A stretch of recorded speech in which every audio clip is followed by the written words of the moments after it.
क्या आप जानती हैं कि खुशियों को छुपाना क्यों ज़रूरी होता है? क्योंकि हर मुस्कुराहट, हर कामयाबी, हर छोटी सी खुशी, हर कीमती लम्हा सबको दिखाना ज़रूरी नहीं होता। अस्सलामुअलैकुम, वेलकम हो गया आप सबका मेरे यूट्यूब चैनल ज़िंदगी डायरी में।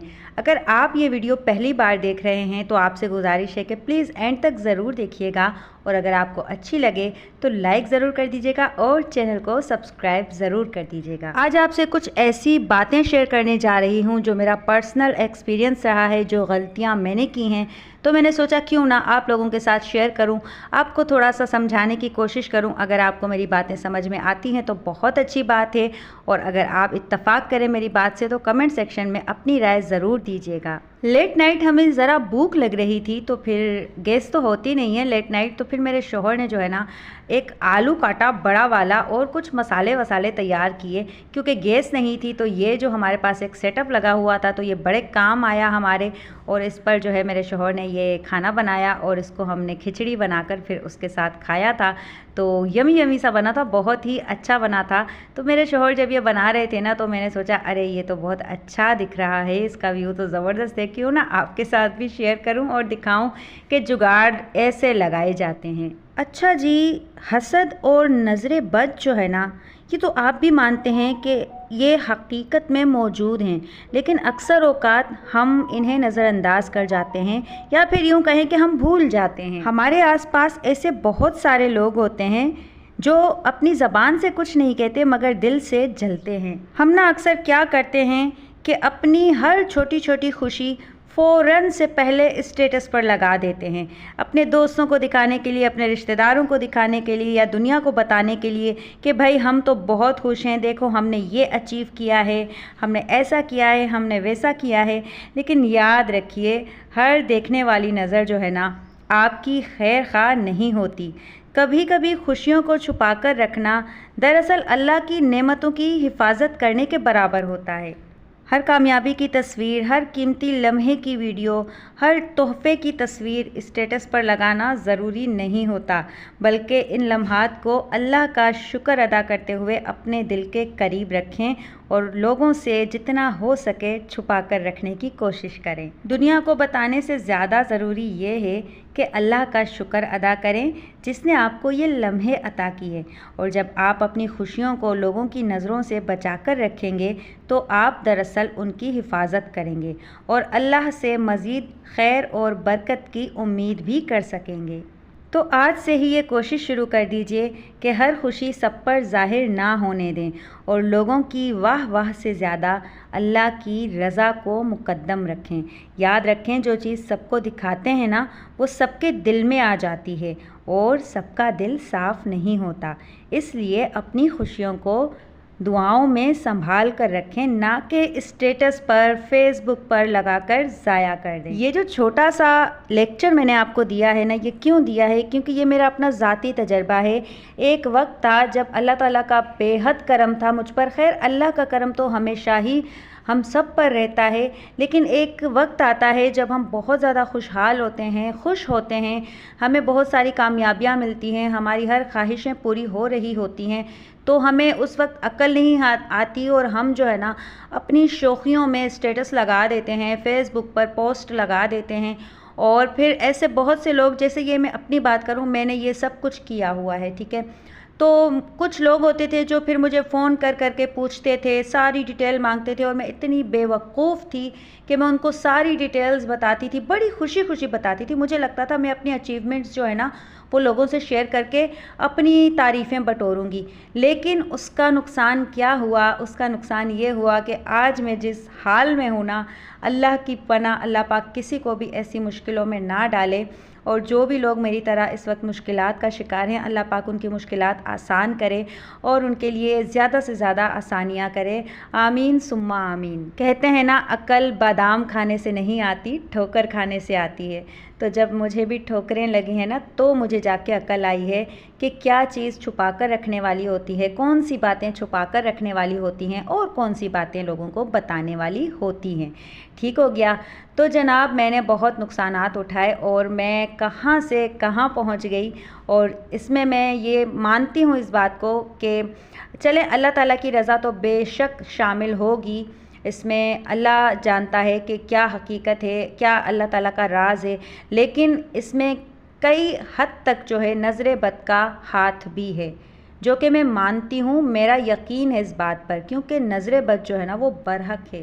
खैर जनाब, अगर आपको ये मेरी छोटी सी बातें जो है ना ये समझ में आई हों तो प्लीज़ आप मुझे अपनी राय से ज़रूर आगाह कीजिएगा कमेंट सेक्शन में। ये तो चलता ही रहता है। मैंने एक अजीब सी हरकत कर दी जो कि बाद में मुझे लगा पुट्ठी सी हरकत मैंने कर दी थी, और वो मैंने क्या किया था कि मैंने गार्नियर का कलर मिक्स किया था किसी के सर पे लगाने के लिए, तो वो कुछ मुझसे ज़्यादा मिक्स हो गया था। और गार्नियर का कलर आपको पता है थोड़ा सा महंगा होता है, और वो जो है ना कलर मैंने अपने लिए ख़रीदा था, बट वो मैं ख़रीद के फिर भूल गई थी उसको। मैं वो रखा हुआ था, पता नहीं मेरे ख्याल है 1-1.5 साल से, मुझे याद ही नहीं था। तो मैं तो किसी और कलर को ढूंढ रही थी, वो मेरे सामने आया, मैंने कहा अरे ये डार्क रेड कलर, अरे ये मैंने कब का ख़रीदा हुआ था, मैं तो भूल ही गई हूँ। मैंने उसको खोल के देखा, वो वैसे का वैसा पैक पड़ा हुआ था। फिर मैंने उसकी एक्सपायरी डेट देखी, तो वो भी अभी तक उसकी डेट है, एक्सपायरी डेट। तो मैंने सोचा चले मैं इसी को यूज़ कर लेती हूँ। तो जिसके सर पे लगाना था ना उसको तो बस थोड़ा सा ही लगा, इतना बच गया। मेरे जहन में आइडिया आया क्यों ना मैं अपनी बिल्लियों को जो है ना कलर करूँ, और थोड़ा इस टाइप से करूँ कि वो थोड़ा सा नेचुरल लुक दे। लेकिन देख सकते हैं आप, आपके सामने है क्या हरकत कर दी है मैंने।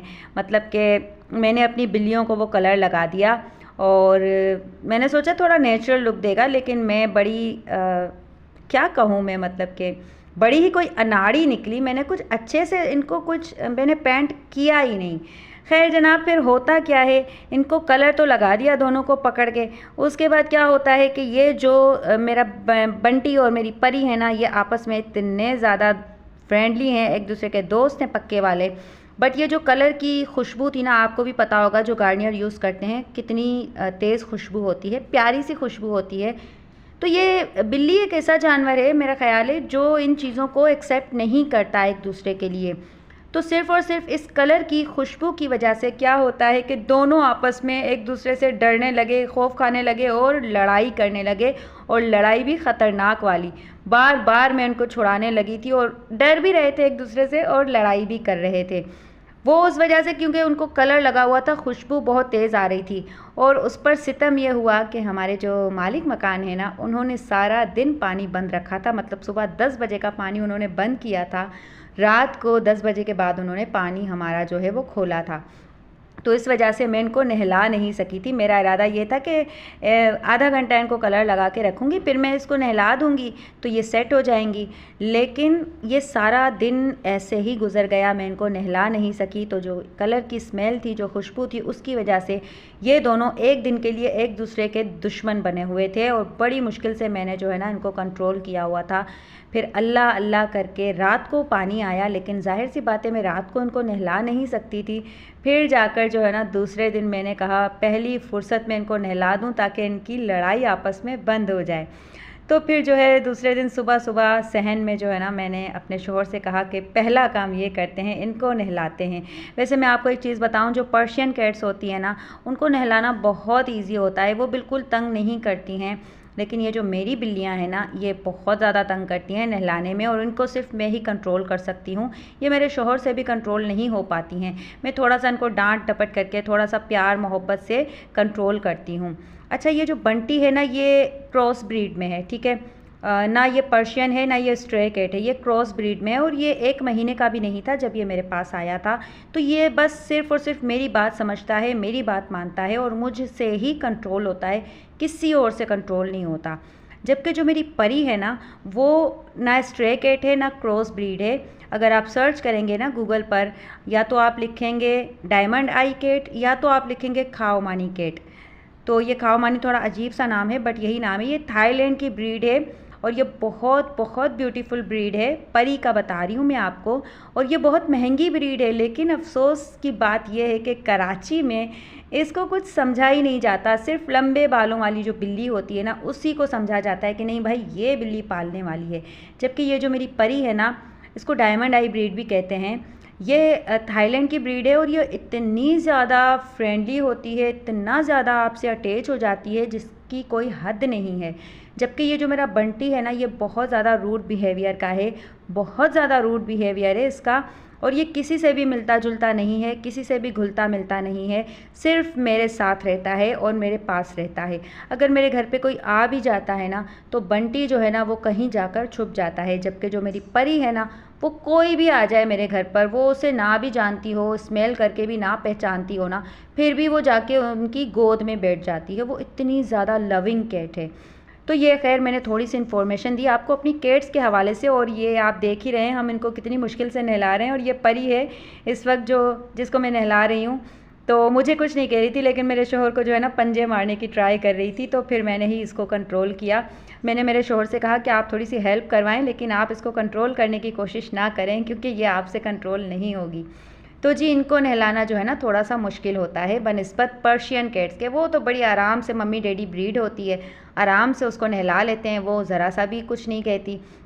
बट इनके लिए जो है ना मुझे बड़ी परेशानी होती है। लेकिन अल्हम्दुलिल्लाह जब से मैंने इसको अपने बंटी को न्यूटर करवाया है और परी को जो है स्प्रे करवाया है, उसके बाद से तो ये फिर भी कंट्रोल में आ जाती हैं नहलाने के टाइम पर, वरना इससे पहले जो है ना बहुत ज़्यादा परेशानी होती थी, मतलब ये काबू में ही नहीं आती थी।